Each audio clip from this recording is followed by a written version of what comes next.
Bismillahirrahmanirrahim. Assalamualaikum warahmatullahi wabarakatuh.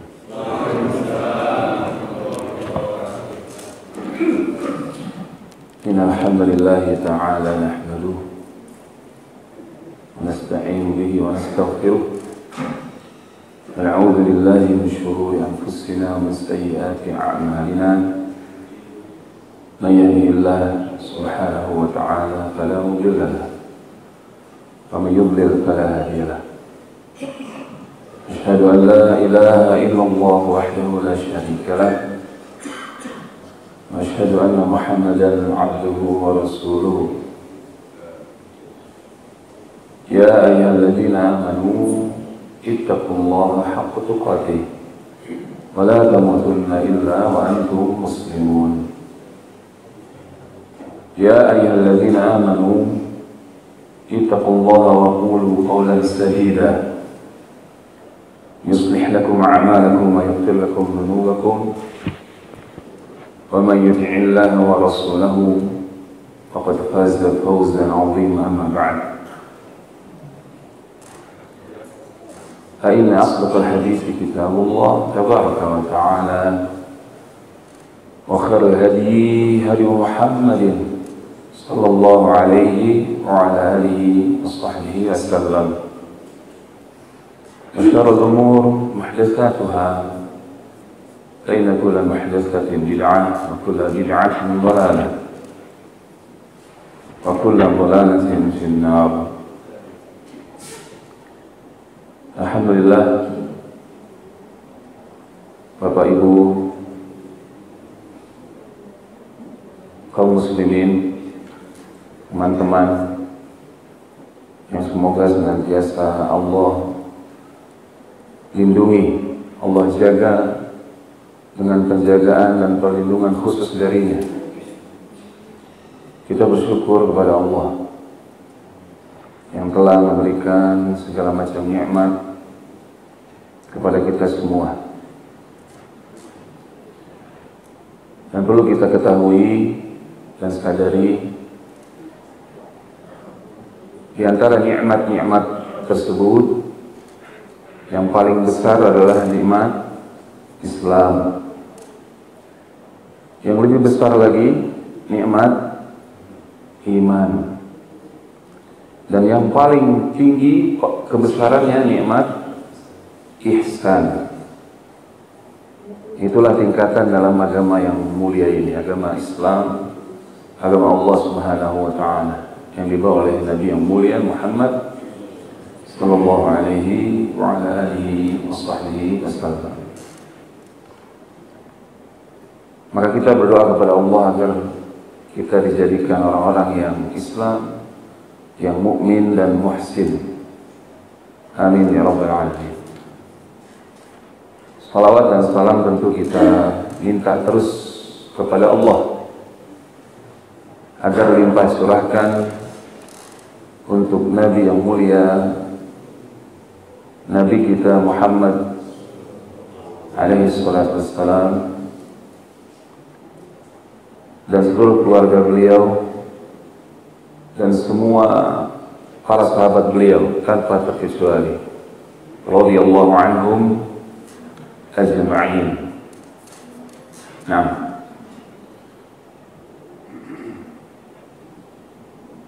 Bapak Ibu, saudara sekalian, azani Allah wa iyyakum. Di antara doa yang selalu Nabi ucapkan setiap selesai salat subuh, insya Allah Bapak-bapak, Ibu-ibu sudah hafal dan kita ingatkan lagi.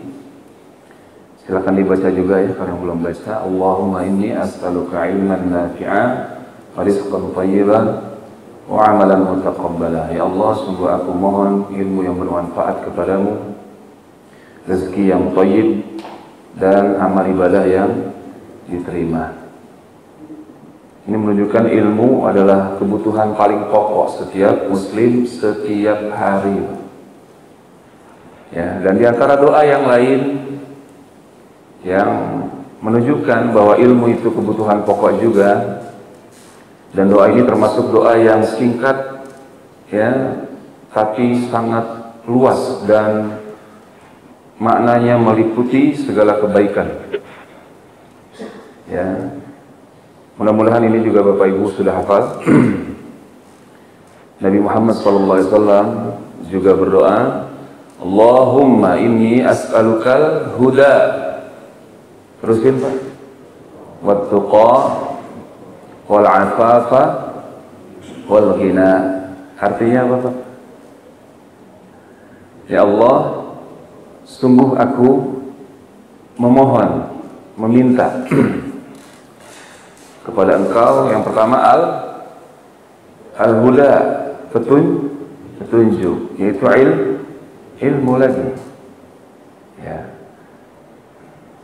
Ilmu yang berasal dari Allah dan Rasulnya Sallallahu Alaihi Wasallam. Itulah huda. Kalau tidak berasal dari Allah dan Rasulnya dan dari para sahabat, itu bukan huda, bukan petunjuk. Ya, tapi pasti kekeliruan, penyimpangan, pasti tidak bisa tidak. Kemudian yang kedua, tadi apa Pak? Wat-tuqa. Di sini ya diminta pada urutan yang kedua. Kalau yang doa sebelumnya ketiga, amalan soleh, amalan mutaqabbala. Wat-tuqa maknanya adalah amal yang soleh. Ya, ketakwaan itu yang dimaksud adalah amal soleh. Ya. Kemudian yang ketiga, wal afafa, kesucian diri. Apa maksudnya? Ya Allah, aku meminta agar aku ini jangan bergantung kepada selain Engkau. Ya, ini perlu kita ingatkan juga Pak. Seringkali kita bergantung kepada diri kita sendiri dalam urusan kita, ya, yang baik-baik. Ya. Makanya seringkali kita yang menyerah Pak, merasa nggak mampu, putus asa. Padahal mungkin kita baca selalu itu doanya.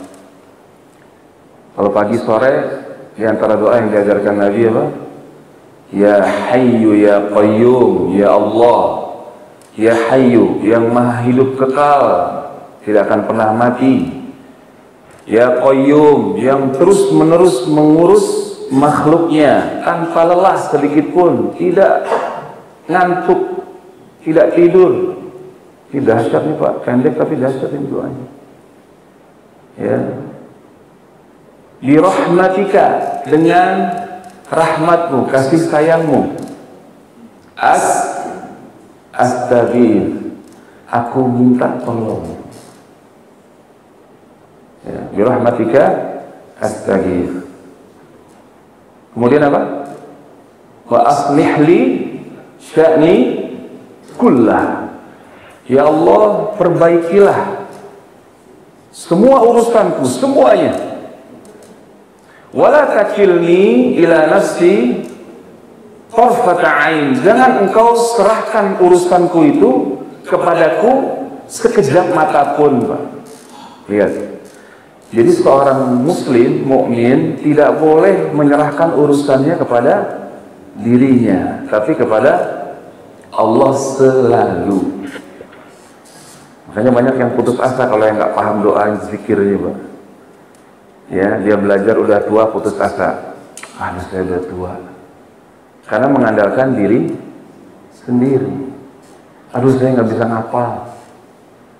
Ya, karena mengandalkan diri sendiri dan tidak tahu jalannya. Gitu. Mau ngapalin tapi lebih rajin melihat HP dibanding mushaf. Sampai jongkok nggak bakal bisa hafal-hafal. Ya, gitu. Nah, itu doa yang sangat agung ya, zikir pagi dan petang kita. Di segala urusan mohon kepada Allah Subhanahu wa taala ya, waffaqani Allah wa iyyakum jami'an. Baik. Sekali lagi saya nggak bosan-bosan ingatkan Bapak Ibu sekalian, teman-teman, azani Allah wa iyyakum. Karena kita akan berbicara tentang salah satu ibadah yang besar, maka kita harus selalu perhatikan syarat diterimanya ibadah. Semua ibadah syaratnya ada 3. Yang pertama ikhlas, semata-mata karena Allah, untuk Allah, ya, kepada Allah. Yang kedua harus ittiba', selalu mengikuti tuntunan, contoh, ajaran Nabi Muhammad sallallahu alaihi wasallam. Yang ketiga, kalau sudah ikhlas, sudah sesuai sunnah, akidahnya rusak, diterima nggak? Diterima nggak Pak ibadahnya? Dia ikhlas, sudah ikhlas. Ya, kadang-kadang dia ngomong, saya ikhlas kok. Ya, padahal orang yang ngomong saya ikhlas kok itu keikhlasannya butuh kepada keikhlasan. Karena orang yang ikhlas tidak akan bicara bahwa dia ikhlas. Jadi dia udah ikhlas, sudah wudunya, sholatnya, umrohnya, hajinya sesuai dengan tuntunan Rasulullah SAW. Sudah ikhlas, tapi akidahnya menyimpang. Bisa nggak begitu? Bisa. Akidahnya menyimpang. Dia ikhlas karena Allah, tapi akidahnya menyimpang.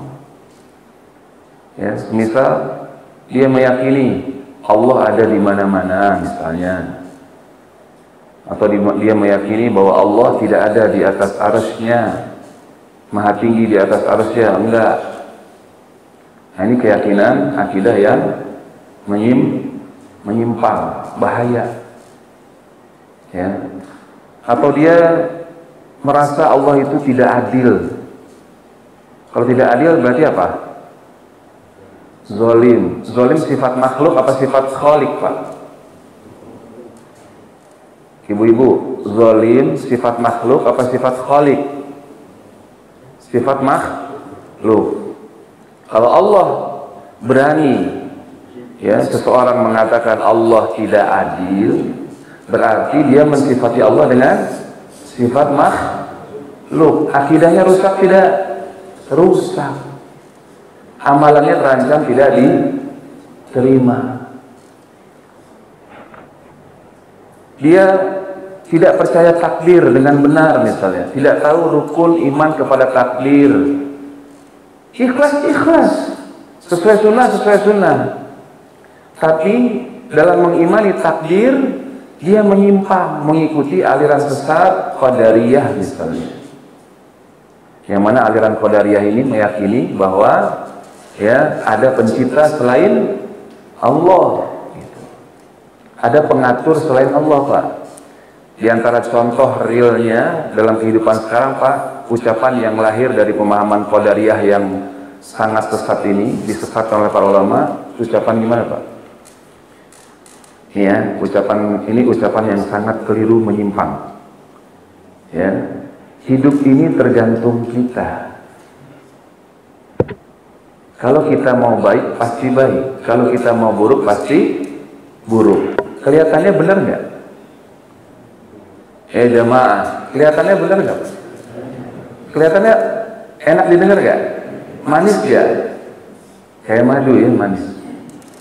Kelihatannya benar, padahal ini perkataan yang, ya, zalim. Yang benar gimana? Kita hidup itu tergantung Allah. Allahus Samad. Ya, Allah tempat semua makhluk bergantung. Kalau kita mau baik, memang niatnya baik, Allah tidak akan zalim. Tapi kalau orang itu dia zalim, berniat buruk, terkadang dia sudah melakukan usaha, pasti buruk ya? Belum tentu. Dia udah, contoh nih Pak, dia udah keluar rumah, udah dandan habis-habisan, yang biasanya pakai gamis, pakai peci, karena udah pusing kepalanya, ya, safar jauh keluar negeri, jauh dari istri, akhirnya dia suatu malam dia niat untuk maksiat kepada Allah, ya, dengan yang tidak halal baginya, misalnya gitu. Dia udah keluar, Pak. Dia udah niat, udah keluar, udah bawa duit. Ternyata tidak Allah kehendaki. Berarti hidup tergantung Allah apa tergantung dia? Paham nggak Pak? Tergantung Allah. Itu satu rukun iman kepada takdir. Ini pentingnya akidah. Dan akidah tidak bisa dipahami secara baik kecuali dengan belajar dari para ulama. Ya, dari para ulama. Nggak bisa baca buku sendirian. Kalau baca buku sendirian, pinter sendiri nanti. Ya, pinter sendiri. Akhirnya salah satu gurunya adalah qarin, dari jenis qarin, dari jenis syaitan. Ya, waliyadzubillah. Baik. Jadi kita harus benar-benar ya belajar akidah sampai kapan? Sampai mati, Pak. Belajar kitab tauhid sampai kapan? Sampai mati, Pak. Al-Ustaz Al-Fadil ya, Dr. Firanda Andirja hafizahullah, ketika mengajarkan tauhid kepada para dai, beliau bilang, saya senang betul mengajar kitab tauhid. Dan memang beliau kan fakir di situ, Pak. Kenapa? Saya berharap saya mati di atas tauhid. Karena belum tentu saya mati di atas tauhid, dan antum ikhwan belum tentu mati di atas tauhid. Makanya saya senang ngajar tauhid. Dengan harapan saya sangat mengemis, meminta kepada Allah agar Allah mematikan saya dalam keadaan bertauhid. Ada kisah yang na'udzubillah, seorang yang alim besar, dia ulama besar di zaman kita. Dia menulis buku tentang ya kesesatan para penyembah berhala dan orang ateis. Bukunya, masya Allah, sangat ilmiah, diakui oleh para ulama, para penuntut ilmu, ya, memakai bukunya sebagai rujukan. Tapi meninggalnya dalam keadaan ateis. Na'udzubillah. Bisa terjadi, Pak? Bisa. Karena kita nggak tahu isi hati seseorang. Boleh jadi dia selama ini ya tidak ikhlas karena Allah, tidak semata-mata karena Allah, atau boleh jadi na'udzubillah dia punya dosa yang besar kepada Allah, menyimpan sesuatu di dalam hati. Na'udzubillah. Baik.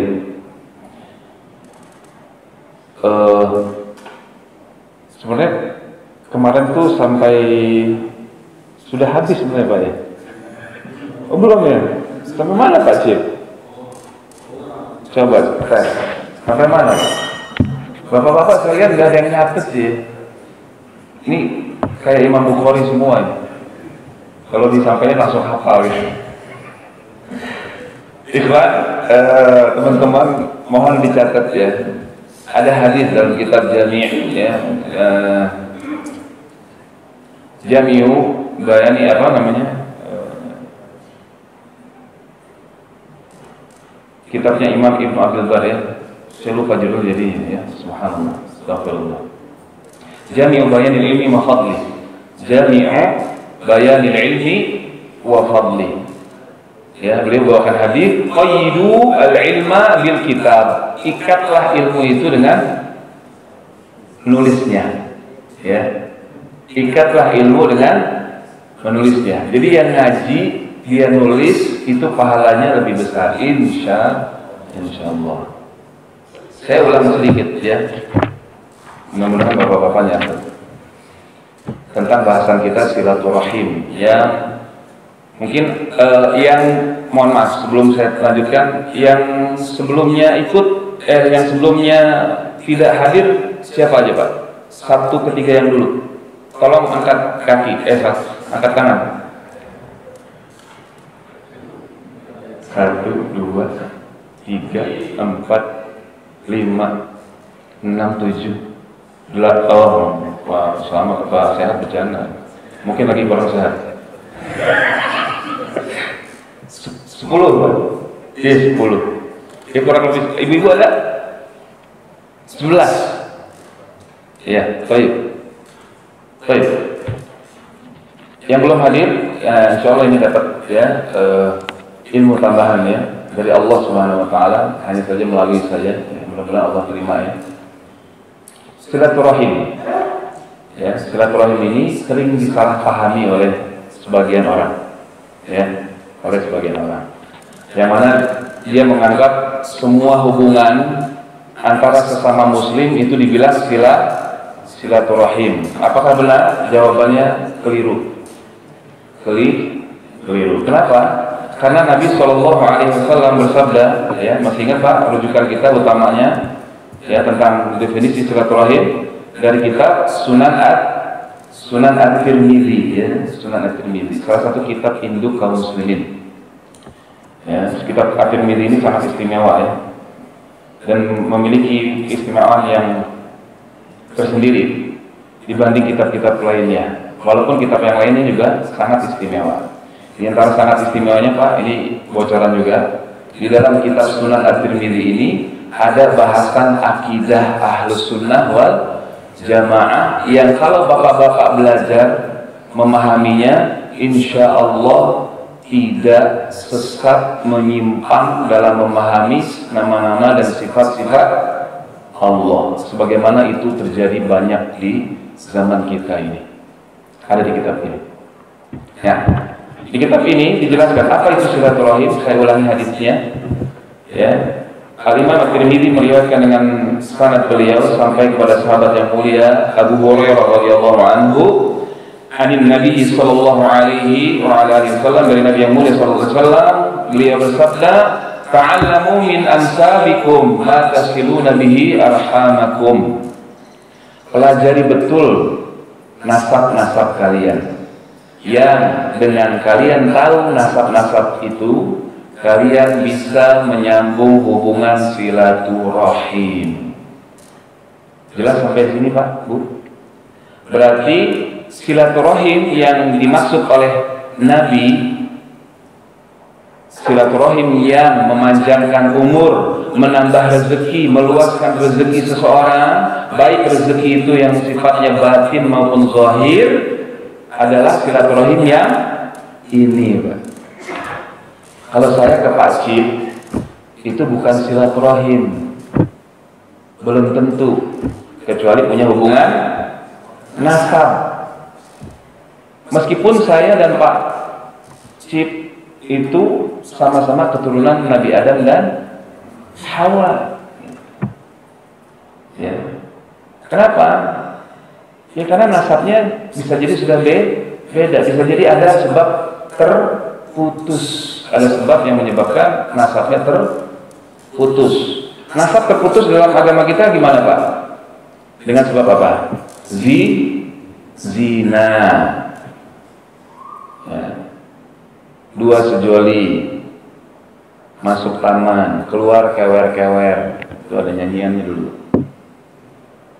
Hamil duluan. Anaknya bin siapa? Bin ibunya, tidak boleh bin bapaknya. Konsekuensinya banyak. Kalau meninggal bapak biologisnya, dia tidak mendapatkan warisan dari bapaknya. Paling bisa dapat wasiat 1/3, tidak boleh lebih. Paham sampai di sini Pak, Bu? Itulah Allah firmankan, wala taqrabuz zina, jangan kalian dekati zina. Allah tidak berfirman wala taznu, jangan kalian berzina, tidak. Tapi Allah bilang wala taqrabu, jangan kalian sekali-kali dekati. Karena kalau dekat-dekat Pak biasanya ya pertamanya lihat, nyolek, akhirnya jajal. Na'udzubillah. Itu saking sayangnya Allah kepada kita. Dan ayat itu ditutup dengan apa? Ya, innahu kana fahisyah. Ya, zina itu sangat keji, perbuatan keji. Wasa'a sabila, seburuk-buruk jalan. Ini harus dikasih tahu Pak, agar jangan sampai terjadi lagi kepada keturunan kita. Ya. Dan yang sudah terlanjur, tutupi saja aibnya. Tapi nanti suatu saat kalau anaknya perempuan, dia harus jujur. Ya, dan orang yang sudah tobat, dia jujur, tidak terhina. Ya Pak ya. Baik. Tidak hina dia di hadapan Allah. Kalau dia sudah taubat, ikhlas karena Allah, semata-mata karena takut kepada Allah, memenuhi syarat-syarat taubat, maka taubatnya diterima. Tidak boleh dicela sedikit pun. Baik. Jadi harus belajar nasab. Fa inna silaturrahim mahabbatun fil ahli. Kata Nabi Muhammad, kita lanjutkan hadisnya ya. Kata Nabi Muhammad sallallahu alaihi wasallam, silaturahim itu dicintai oleh keluarga. Ya. Kita datang aja ke paman bibi kita senang, Pak. Apalagi kalau bawa oleh, apalagi kalau bawa duit, Masya Allah, senang banget ya. Pasti senang ya. Kemudian kata beliau, masratun fil mal, mengembangkan, membanyakkan harta. Mansa'atun fil athar, ya, memanjangkan umur, menunda ajal. Dipanjangin umurnya, Pak. Yang tadinya jatahnya 60 jadi 75. Enak, Pak. Bonusnya banyak. Nah itu. Hadisnya sahih. Ya. Di sini dikatakan isnadnya hasan. Saya terakhir baca Syekh Al-Albani rahimahullah juga menghasankannya.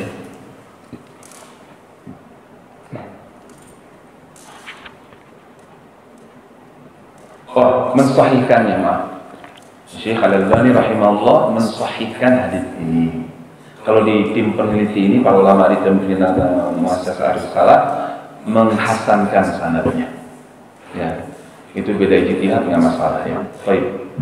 Jadi itu silaturahim. Jadi kalau bapak-bapak, ibu-ibu, teman-teman mau panjang umur, luas rezeki, ini jaga hubungan baik dengan orang-orang yang memiliki hubungan nasab. Berbuat baiklah kepada mereka. Nah, bagaimana bentuk perbuatan baik silaturahim tersebut?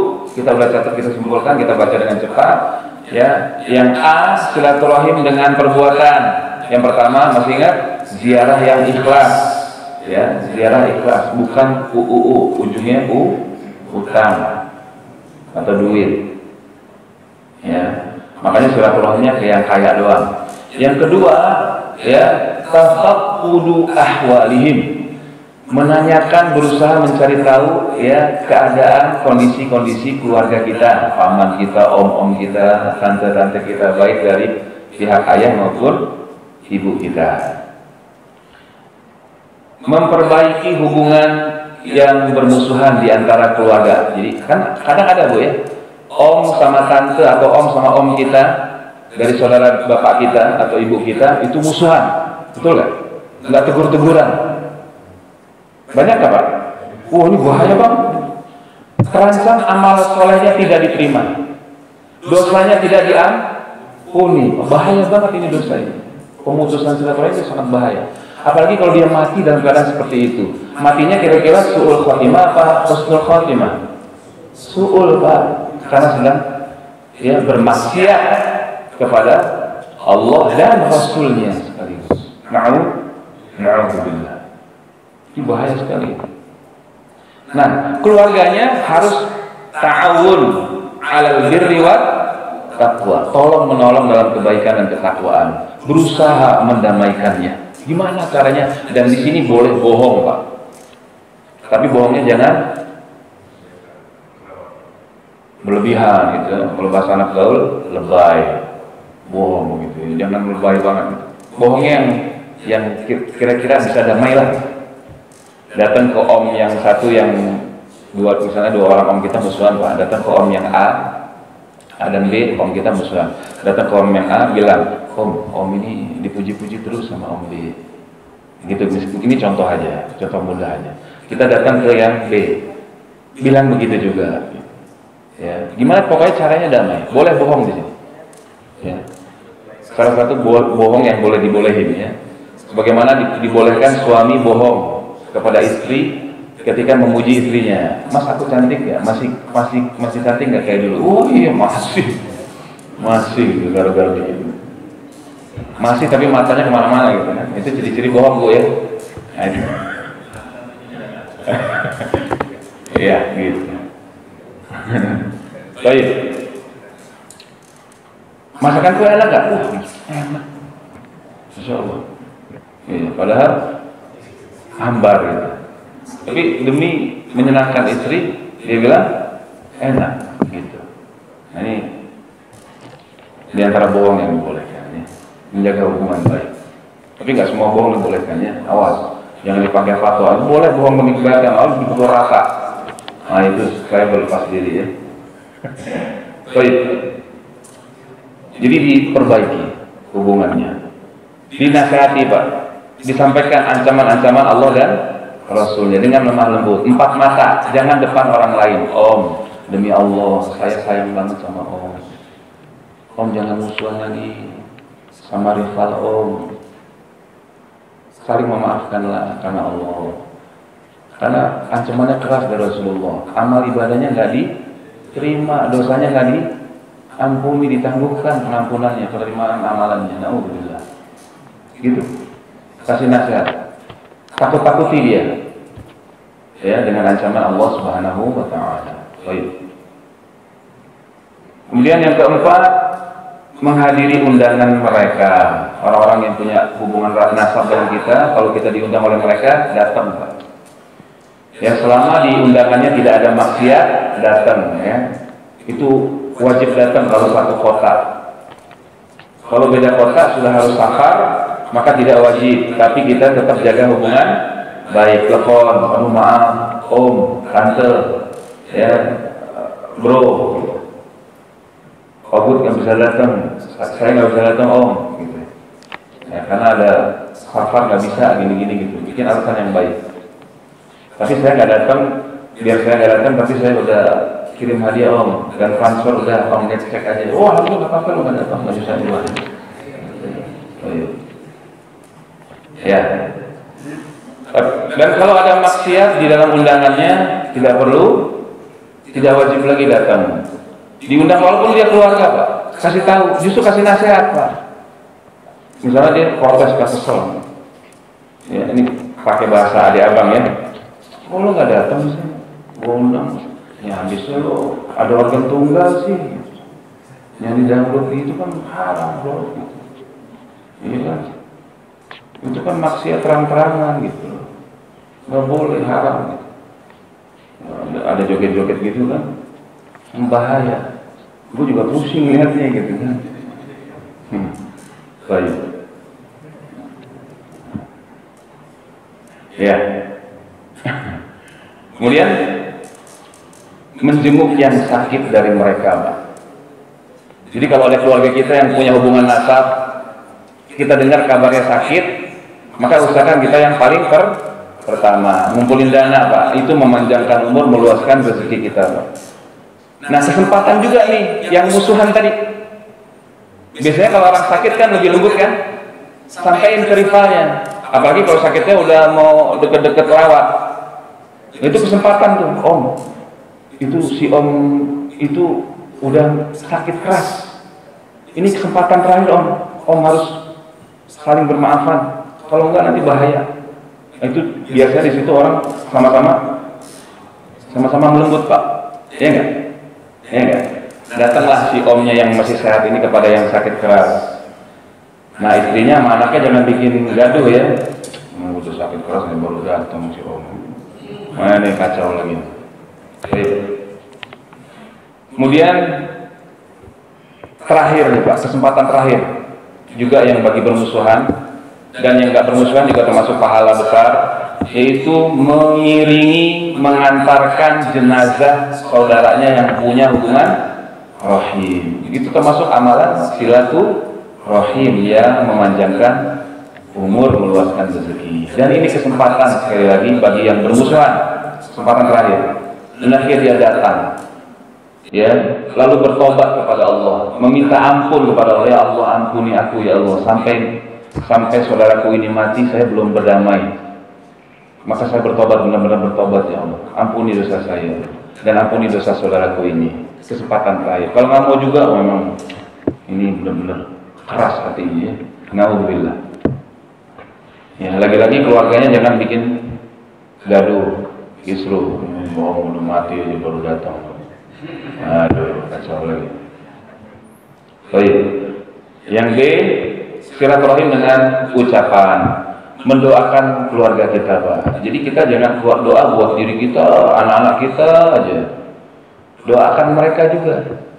Omon kita, tante-tante kita, baik dari pihak bapak maupun ibu, ponakan-ponakan kita yang belum dapat hidayah, doakan mereka agar Allah beri hidayah. Allah Maha mampu memberi hidayah kepada mereka. Udah kita nggak bisa dakwah, ya, nggak doain juga enggak. Berarti kita kurang sayang atau belum sayang kepada mereka.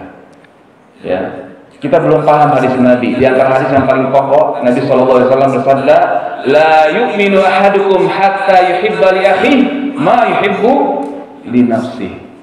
Tidak sempurna iman seseorang dari kalian sampai dia mencintai kebaikan untuk saudaranya sebagaimana dia cinta kebaikan itu untuk dirinya. Adakah kebaikan yang lebih baik daripada hidayah dari Allah berupa ilmu tauhid dan sunnah untuk saudaranya? Ada nggak Pak yang lebih baik daripada itu? Nggak ada. Maka doakan agar mereka diberi hidayah itu oleh Allah. Ya, doakan mereka sehat. Nanti kita juga dapat sehat nggak? Insya Allah. Karena kita diaminkan oleh malaikat. Walaka bimithli, untukmu yang semisal doamu itu. Lihat tuh, masya Allah. Mendoakan kebaikan buat saudaranya yang punya hubungan rahim nasab. Jadi Islam ini agama yang sangat indah, penuh kasih sayang, rahmatan lil alamin. Kemudian memerintahkan mereka kepada yang ma'ruf, melarang mereka dari yang mungkar, berdakwah kepada keluarga, Bu, itu silaturahim, Bu. Ya. Dan jangan takut selama caranya baik, lemah lembut, sopan, santun, bertahap, ya, tahu caranya, dakwahi mereka. Itu termasuk silaturahim yang memanjangkan umur, meluaskan rezeki. Itu yang diutamakan. Ini kadang-kadang kita berdakwah kepada orang lain kan, kepada orang-orang banyak, tapi keluarga sendiri lupa. Ini keliru. Ya, ini keliru. Tentunya butuh kesabaran ekstra dalam berdakwah, ya. Ya, wafaqani Allah iyyakum jami'an. Semoga Allah memberi saya taufik dan begitu juga Bapak-bapak Ibu sekalian agar bisa terus berdakwah di jalan Allah. Amin. Kemudian mengucapkan salam kepada mereka. Nah, ini paling murah ya Pak, bikin grup WA. Masih ingat hadisnya Nabi SAW bersabda, "Bullu arhamakum walau bisalam." Sambunglah silaturahim kalian walaupun dengan hanya mengucapkan salam. Ini paling murah nih. Biasanya bapak-bapak paling minat ini sama ibu-ibu. Ya, baik, saya juga. Baik. Kemudian silaturahim dengan harta. Ini juga sudah dibahas secara cepat.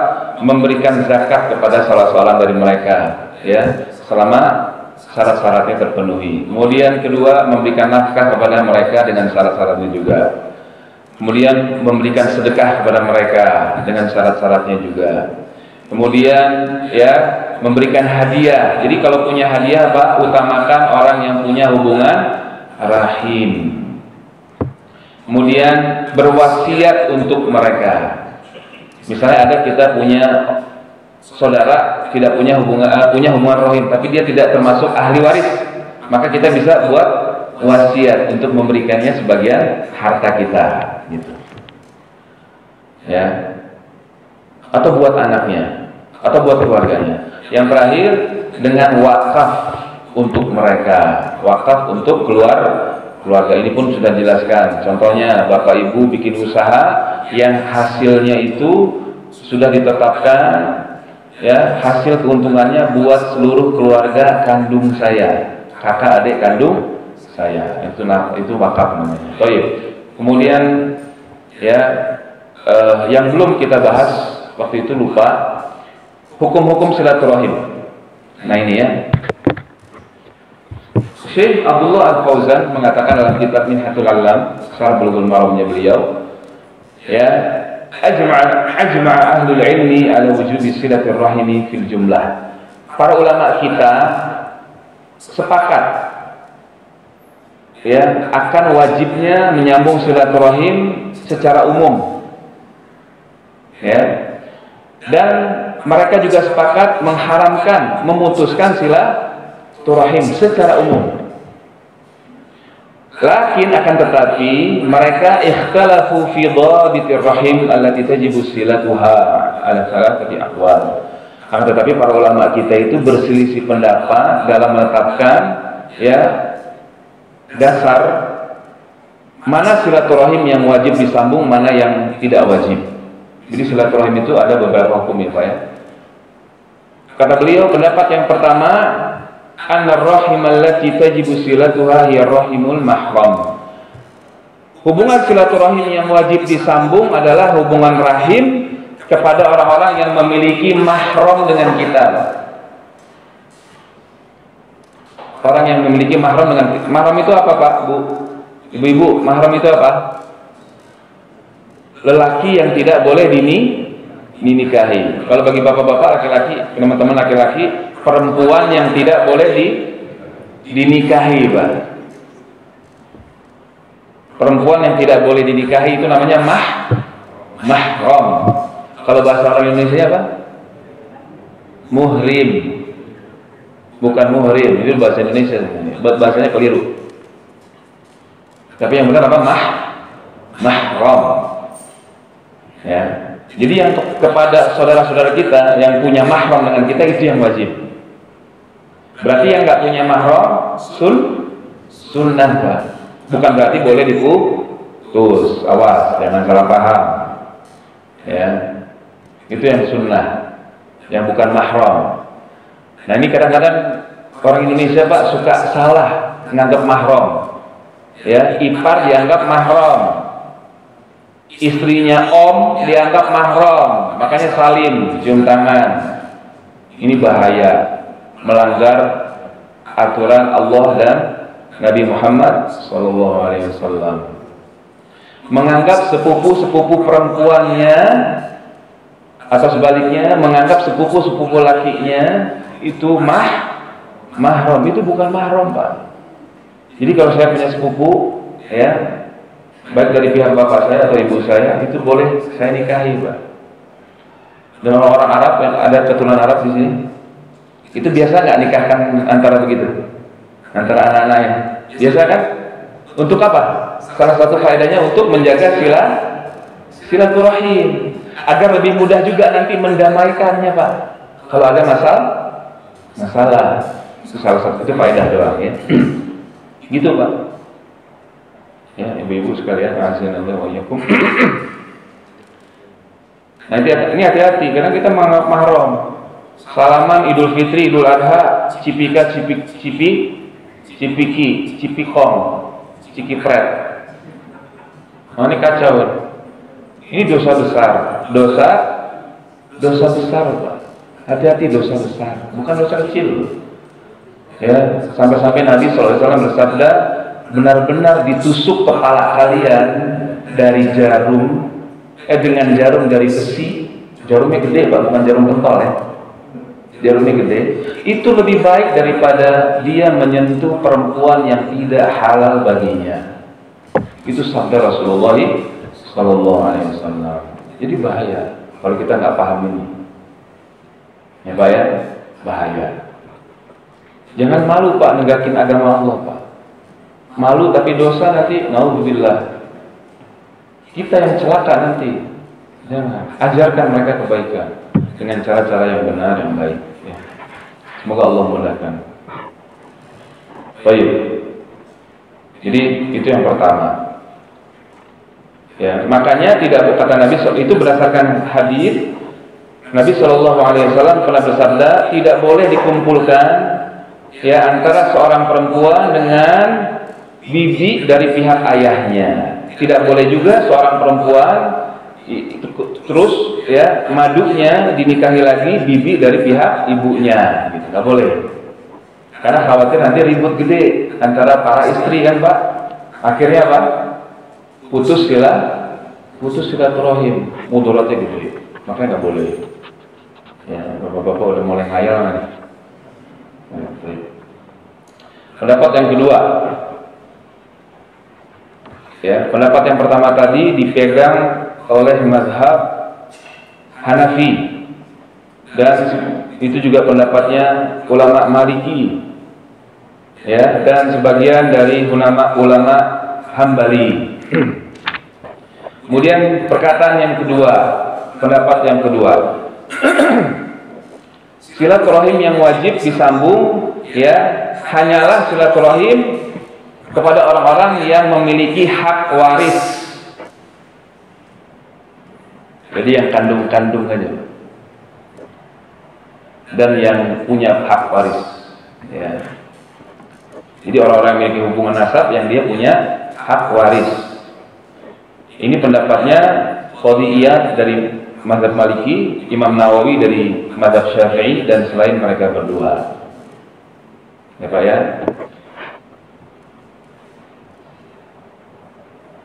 Ya. Kemudian pendapat yang ketiga, saya tidak bacakan semua ya. Pendapat yang ketiga dari para ulama kita bahwa semua kerabat yang punya hubungan nasab wajib disambung silaturahim mereka. Sama saja baik yang berhak, ya, dari harta waris maupun yang mahram atau tidak mahram, itu selama dia punya hubungan nasab maka wajib disambung. Ini pendapat ketiga. Ini mazhab sebagian Hanafiyah, dan ini juga masyhur dari sebagian para ulama mazhab Malikiyah, dan ini secara zahir juga mazhab Syafi'iyah sebagiannya, dan dinukil oleh Ibnu Muflih, ya, bahwa Imam Ahmad, ya, menetapkan hal tersebut. Imam Ahmad menetapkan hal tersebut. Ala kulli hal, meskipun para ulama berbeda pendapat, yang jelas tugas kita menjaga hubungan silaturahim. Walaupun Syekh di sini kata beliau, pendapat yang pertama buat saya, kata beliau, ini adab Pak ya, adab berbeda pendapat dalam bab fikih, ya. Kadang-kadang teman-teman nih berbeda pendapat dalam bab fikih, udah saling sesat menyesatkan, padahal bab itu boleh berbeda Pak. Ini salah ngaji, atau ngajinya baru kayak orang baru belajar ninjutsu, ya, oleh kan yang cepet-cepet jadi ninja, ya, dikit-dikit ngajakin berantem, gitu ya. Kita belajar karate dikit-dikit mau mukul orang. Nah, ini hati-hati, ya.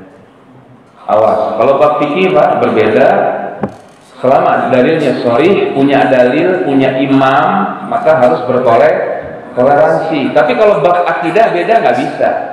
Tidak bisa. Karena para salaf kita sudah ada ijma', kesepakatan dalam bab akidah. Siapa saja yang menyelisihi, berbeda mazhabnya dengan salaf, maka dia mau atau tidak mau, dia menyimpang.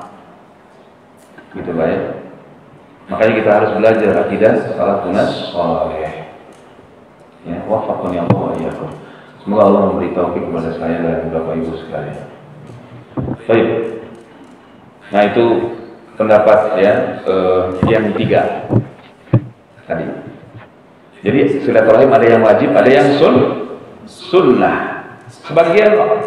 Sebagian orang yang menisbatkan dirinya kepada ilmu, ini info aja Pak ya. Ya, ini info aja. Sebagian orang yang menisbatkan dirinya kepada ilmu mengatakan ada silaturahim yang mubah, yaitu silaturahim dengan orang yang memiliki hubungan nasab dengan kita tapi musyrik atau kafir. Itu mubah, boleh, tidak wajib. Bisa dipahami Pak? Iya. Mereka pakai dalil bahwa Nabi Muhammad SAW meskipun berulang kali berdakwah mengajak paman tercinta yang sangat mencintai beliau, Abu Thalib, untuk masuk Islam, beliau nggak mau kan Pak? Tapi Nabi Muhammad tetap silaturahim, tidak memusuhinya. Maka hukumnya sebagian orang bilang boleh, sebagian lagi bilang enggak, sunnah, karena Nabi yang nyontohin. Ya, bisa dipahami ya Pak Bu? Alhamdulillah. Sebagian orang ada yang bilang lagi ada silaturahim yang hukumnya haram. Ini pendapat sebagian orang Pak ya. Yang saya belum ketemu pendapat ulama dalam hal ini. Saya hanya dengar dari sebagian orang yang menisbatkan dirinya kepada ilmu, atau orang yang bisa kita katakan dianggap ustadz lah. Orang ini mengatakan silaturahim yang haram itu adalah silaturahim kepada saudara kita yang punya hubungan nasab dengan kita, tapi dia murtad.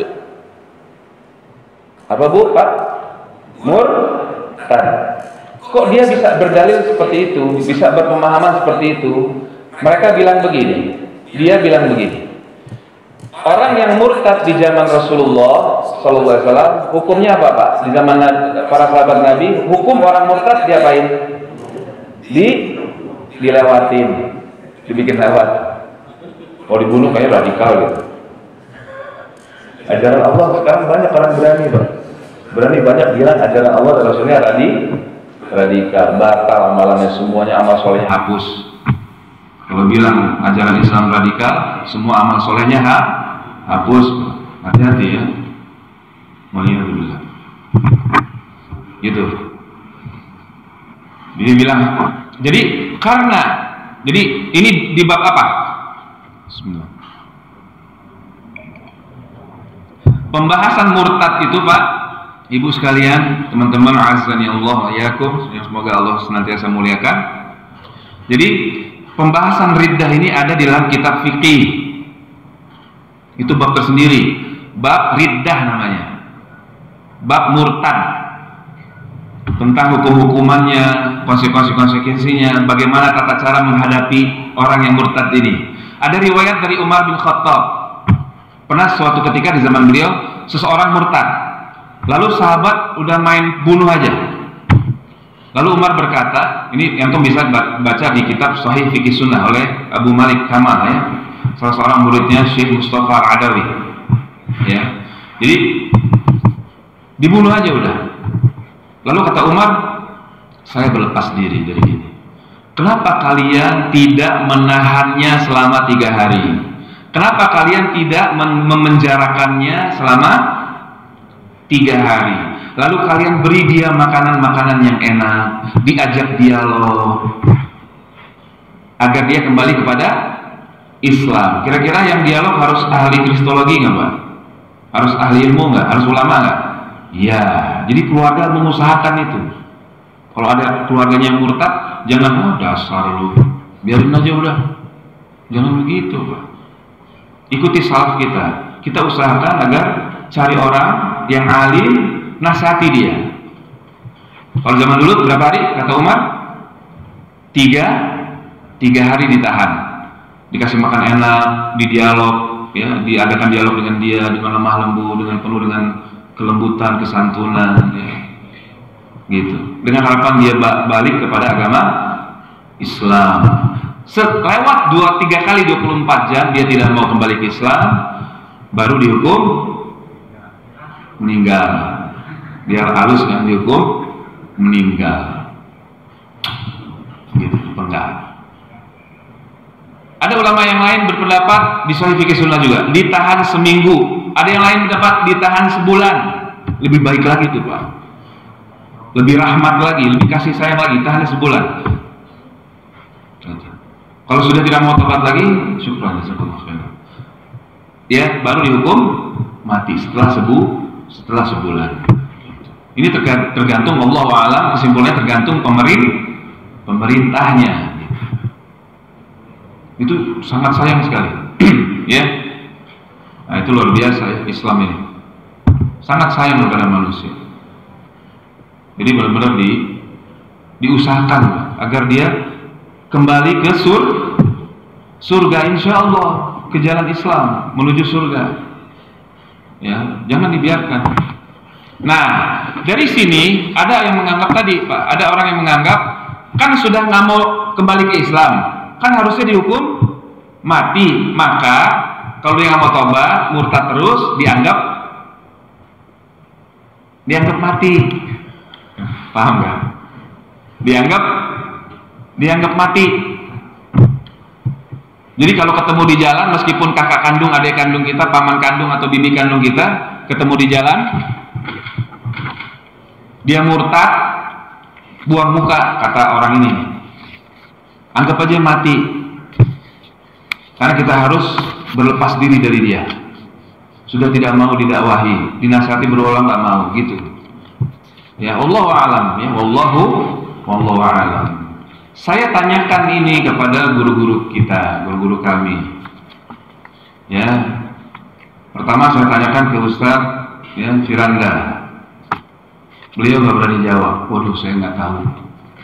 Itu dokter loh Pak. Kalau saya, kalau antum tanya gelarnya kagak ada. Ya, gitu Pak. Itu dokter loh Pak. Beliau jawab, Ustadz Firanda, saya tanya, Ustadz, emang ada pendapat ulama seperti ini ya? Waduh, saya belum tahu ada pendapat ulama seperti itu. Saya nggak tahu, Allahu a'lam. Tapi beliau nggak menyalahkan Ustadz yang tadi. Beliau hanya jawab apa Pak? Saya nggak tahu ada ulama yang berpendapat memfatwakan demikian. Lihat, ini orang berilmu Pak, nggak sembarangan ngomong, nggak sembarangan ngecap kalau bahasa kasarnya gitu. Beda-beda sama kita kan? Beda sama kita kan? Kadang-kadang sotoy. Ditanya masalah agama nggak tahu padahal. Gini Pak, gini. Sotoy. Oh dulu ada otoy Pak, enak. Zaman saya kecil ada. Tahu otoy Pak? Rotinya. Tapi kalau ada S depannya bahaya dalam agama. Bahaya, nggak boleh. Gitu. Nah itu pendapat ya. Ini info, ilmu penting. Ya. Tapi memang nggak wajib lagi. Nggak wajib lagi kan untuk berbuat baik-baik sebaik-baiknya dengan orang seperti itu ya. Tapi kita tetap usahakan dakwah terus, jangan sampai ridho karena yang murtad kaya artis lagi kan, nempel ya terus UUV ujung-ujungnya fulus. Kalau ditanya, kamu kok begitu sih? Iya, orang saya tulus kok. Apa Pak? Orang saya tulus, tujuannya fulus. Gitu, melihat dulu. Baik, kemudian kita bahas juga tentang waktu itu yang harus dijauhi dari sebab-sebab putusnya silaturahim. Yang pertama apa Pak? Hasad, sikap hasad. Makanya kita nggak boleh pamer Bapak Ibu ya di depan keluarga, jangan pamer-pamer. Ya, kadang-kadang suka pamer. Dia punya sebab yang kedua lagi, bakhil, pelit, medit, korek, gitu ya. Kalau ada sumbangan buat keluarga yang sakit, ya, pelitnya bukan main. Tapi kalau datang ke arisan kumpulan keluarga, ibu-ibu pakai gelangnya, masya Allah, sampai ketek. Naudzubillah. Ini pamer, menimbulkan hasad. Yang ketiga, buruknya perangai istri. Ini pentingnya cari istri yang solehah ya. Kalau soleh bahaya, solehah. Ya, cari istri yang solehah. Ini penting Pak.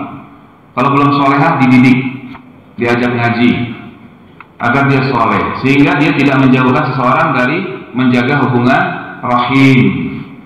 Dulu sebelum nikah dia baik sama om-omnya, pamannya, ponakan-ponakannya, masya Allah, dapat ya kebaikan-kebaikan harta. Begitu udah nikah, jauh dari keluarga, jauh dari ibunya, bahkan jauh dari bapaknya, dari om-omnya, tante-tantenya. Ini bahaya. Ya. Nah, yang terakhir waktu itu, ya, yang bahaya menyebabkan putus, pecah, hancur silaturahim itu masalah pembagian tarikah warisan. Nah ini yang bahaya Pak. Tarikah warisan. Nah di Indonesia ini ya, warisan ini yang seharusnya kita bicara ilmu dasar waris itu ya sesuai dengan Al-Quran dan Sunnah Nabi SAW. Kadang-kadang bicaranya sesuai dengan hawa nafsu, tidak boleh. Ya, ini bahaya sekali Pak. Ini bahaya dan sangat bahaya. Masih ingat? Satu-satunya bab yang Allah terangkan bagi langsung bagian-bagiannya terkait harta. Satu-satunya bab itu adalah bab warisan. supaya tidak ada yang protes. Antum baca surah An-Nisa ayat 11 sampai 12. Ya. Yusikumullahu fi auladikum lidzakari mithlu hazzil unthayain fa in kunna nisaan fawqa ithnatayn falahunna thulutsu ma tarak. Allah mewasiatkan kalian tentang pembagian warisan, ya, untuk anak-anak kalian. Bagaimana? Lidzakari mithlu hadzil unthayain. Bagian laki-laki 2 bagian perempuan. Ya, dan seterusnya sampai ayat. Silakan pelajari sendiri Pak ya, karena waktu kita ada sedikit. Bapak Ibu silakan pelajari betul-betul 2 ayat tadi. Surah An-Nisa ayat 11 dan 12. Pelajari betul-betul Pak. Dan saya sarankan usahakan Bapak Ibu itu punya wasiat kepada keluarganya. Ya. Kalau punya harta banyak berarti warisan ada kan Pak? Jadi kalau ngomong warisan kan ngomongin apa Pak? Ngomongin harta, duit. Kalau nggak punya duit, ya jangan ngomong warisan. Ngomong punya duit. Udah gitu warisan itu ada 2 kan? Ada yang bentuknya harta melimpah, ada yang bentuknya utang Pak warisannya. Nah, ini yang gak enak didengar nih. Si bapak meninggal, nggak ninggalin harta, tapi ninggalin utang. Cicilan belum kelar, baru setengah lagi. Bukan 1 kali loh, dia baru 1 kali cicilan, masih ada 40 kali lagi. Waliyadzubillah. Ini warisannya utang. Ya. Kenapa? Oh ya, baru datang. Biasa itulah. Ya. Nah ini di bab khusus ya. Dan itu Imam Ibnu Katsir mengomentari ayat-ayat tadi tentang warisan. Beliau mengatakan ya, yang kira-kira artinya banyak orang yang ya melakukan kecurangan, zolim dalam hal ini Pak, ngakal-ngakalin. Kalau kasus tipu daya curang itu model-model di negara kita di Indonesia ini Pak, ya banyak. Contoh, harta warisan dikuasai kakak tertua, betul nggak? Enggak. Nah, ada lagi yang harta warisan dikuasai istri. Karena orang Indonesia ini punya kaidah sendiri Pak, punya ayat sendiri, punya hadis dalil sendiri. Harta suami, harta istri. Itu kaidah dalil ayat mereka sendiri itu Pak. Ya. Kalau bukan ayat Allah, wahyu dari Allah, wahyu dari siapa Pak, Bu? Hah? Kalau bukan wahyu dari Allah, wahyu dari siapa? Syaitan. Dia bikin ayat sendiri. Harta istri, harta suami. Tapi harta aku istri nanti dulu. Boleh colek, gue sikat dulu. Ini kaidah batil, super batil. Islam itu harus membedakan antara harta suami dengan istri. Perhatikan, kalau bicara bab warisan itu jangan bicara ayah ibu, awas. Ayah ibu ini yang saya maksud, yang dimaksud suami istri. Beda. Kalau dalam warisan sebutannya suami, istri, ayah, ibu, anak laki, anak perempuan. Nih, ini ahli waris permanen nih Pak. Ini nggak bisa digeser nih. Siapa? Suami, istri, ayah, ibu, anak laki, anak perempuan. Nih ahli waris permanen, pasti dapat. Dari yang 6 permanen ini ada 2 jagoan besarnya, algojonya. Siapa Pak? Bapak dan anak laki laki. Kalau sudah anak sama anak laki-laki, bapaknya masih hidup, misalnya seorang suami meninggal, ya kan? Kan biasanya suami meninggal duluan kan? Ya enggak? Ya enggak? Ya, anggap aja lah suami-suami yang meninggal duluan. Ya, jangan istri lah, ya. Kalau bapak ngarep-ngarep istri mau kawin lagi, kan betul, Pacit judul bantu ada istrinya Pacit lah. Tayyib, ya, afwan, maaf. Gitu Pak. Jadi kalau ada anak laki-laki bapaknya masih hidup, misalnya nih contoh aja, suami meninggal, dia ninggalin istri, ya, punya anak perempuan, punya bapaknya laki-laki masih hidup, ya, yang dapat warisan siapa? Hah? Yang tadi, yang 6 pasti dapat. Seseorang mati, suami mati, ninggalin istri 1, dapat.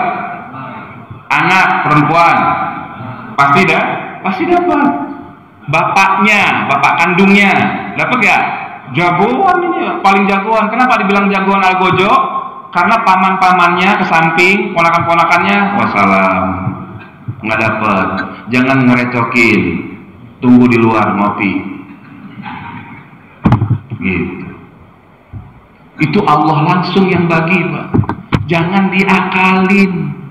Udah bagi rata aja, santai lah, kita udah oke lah. Hati-hati, ancamannya keras Pak, bahaya. Makanya bapak-bapak nih yang punya duit, yang punya harta banyak, yang nggak punya harta nggak apa-apa, untuk dakwah nasihati keluarganya agar berwasiat warisannya itu dibagi sesuai dengan hukum Allah. Ya. Ini kasus harta suami dikuasai istri paling banyak Pak. Contoh lagi ya, ini paling banyak nih. Rumah beli, gabung patungan kan, nggak jelas bagiannya. Suami berapa, istri berapa nggak jelas. Ya udahlah, pokoknya hartaku hartamu, hartamu hartaku gitu. Begitu meninggal, ruwet bin pelik bin muskil, susah. Jadi dalam Islam itu harus benar-benar tahu beda Bu, harta ibu yang mana, harta suami, nggak boleh ibu kuasain. Itu namanya zolim. Kata Nabi, ya, az-zulmu dzulmatun yaumal qiyamah. Kezaliman itu akan menjadi kegelapan bagi seseorang pada hari kiamat. Meskipun istrinya, kalau istrinya zalim, tidak mentaati hukum Allah, aturan Allah, di hari kiamat gelap Bu. Waliyadzubillah. Mau jalan kemana? Kalau yang gelap itu biasanya jalannya ditujunya ke naudzubillah, ke neraka. Karena zalim bahaya, ya, bahaya. Ini nasihat aja, ya, nasihat aja. Ini banyak kasus begini soalnya, ya. Baik. Nah, terkait waris ini banyak pembahasannya, panjang lagi ya. Mungkin sama Ustaz Yusuf Usman Baisa. Saya tenggalan parah yang susah-susah kasih beliau. Ya, baik. Ya, sampai sini dulu Pak ya, Bu ya. Alhamdulillah. Ini ada pertanyaan yang susah-susah saya akan jawab. Baik.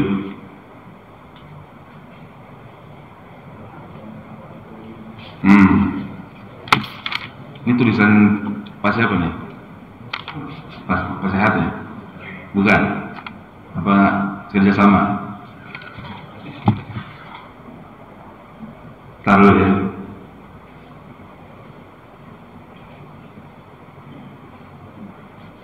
Ada pertanyaan, apa beda sedekah dengan hadiah? Setahu saya Nabi dan Ahlul Bait tidak boleh menerima sedekah, betul. Tapi boleh menerima hadiah, betul. Jadi kalau mengaku masih keturunan Nabi tidak boleh menerima sedekah, tapi hadiah boleh, betul.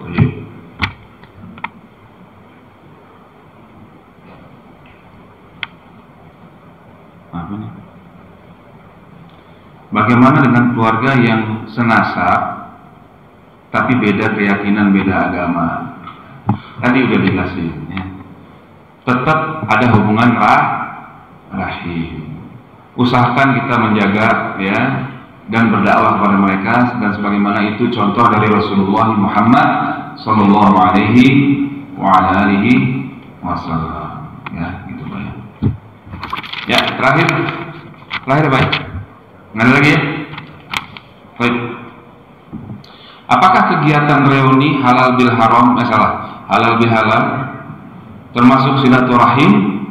Apa hukumnya? Nah, reuni halal bil halal, laki-laki perempuan campur baur, tidak boleh dalam agama Allah, tidak boleh dalam aturan Rasulullah Sallallahu Alaihi Wasallam. Ini banyak Pak terjadi CLBK,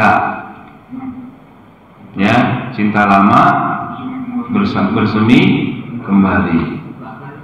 Ya, ini bahaya.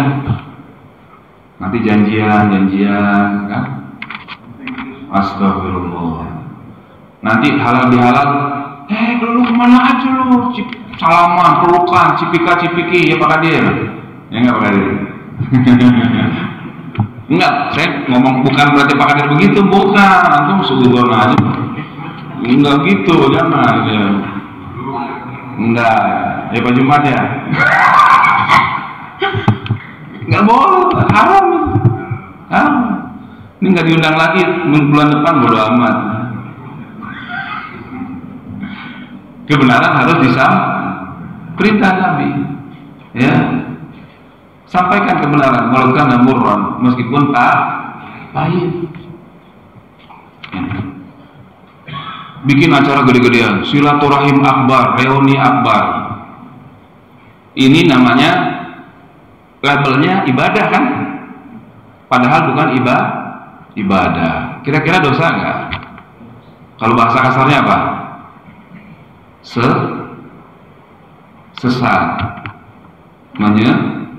Sesat menyesatkan. Itu bahasa, sebenarnya bukan bahasa kasar sih Pak. Itu bahasa syariat sebenarnya. Kayak bapak-bapak ini naik mobil nggak pakai map, sesat.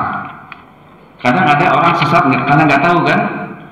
Ketika dia dikasih tahu, dia balik ke jalan yang benar, maka dia orang yang benar gitu. Tapi yang benar-benar sesat, yang mangkal itu, yang ngeyel, nggak apa-apa sesat juga nemu. Dia memang nyampe juga dia, memang belok dulu. Gitu. Ya, belok dulu. Ya. Emang mau ke neraka dulu? Kan nggak mau, Pak. Ya ibu-ibu ya, azanillahu ayyakum. Ya, keliru. Ya. Kecuali kalau acara pertemuan keluarga yang punya hubungan nasab, itu pun harus disesuaikan dengan syariat. Nggak boleh cipika-cipiki, bukan mahram. Ya, kita harus taat kepada Allah dan Rasulnya Sallallahu Alaihi Wasallam. Semoga Allah memberi taufik kepada kita semuanya. Amin ya rabbal alamin. Baik, sampai sini dulu Pak yang bisa saya sampaikan. Mudah-mudahan bermanfaat buat saya dan Bapak Ibu sekalian, teman-teman sekalian, dan menjadi amalan soleh. Allah memberikan taufik agar kita bisa mengamalkan apa yang kita telah diberi ilmunya oleh Allah Subhanahu Wa Taala. Amin ya rabbal alamin. Kita salawat untuk Rasulullah. Allahumma shalli wa sallim wa barik ala nabiyyina Muhammad. Kita tutup Pak, Bu. Subhanakallahumma bihamdika asyhadu an la ilaha illa anta astaghfiruka wa atubu ilaik. Wassalamualaikum warahmatullahi wabarakatuh.